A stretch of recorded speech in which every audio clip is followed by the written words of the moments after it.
আজকের গল্পটা একটু অন্যরকম।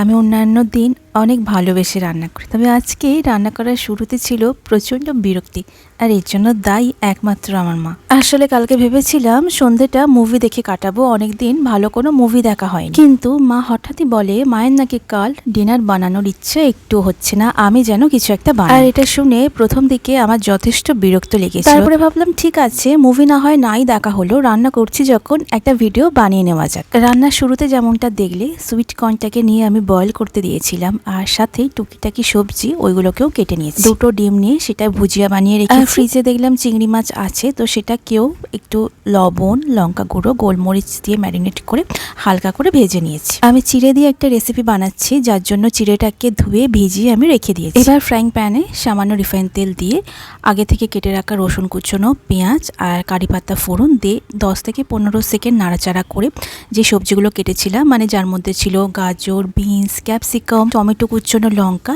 সবকিছু দিয়ে ভালো করে একটু ফ্রাই করে নেব। তারপর আগে থেকে ভেজে রাখা চিংড়ি মাছ আর ডিমের ভুজিয়া আর সাথে বয়েলড সুইট কর্নটাও দিয়ে দেবো।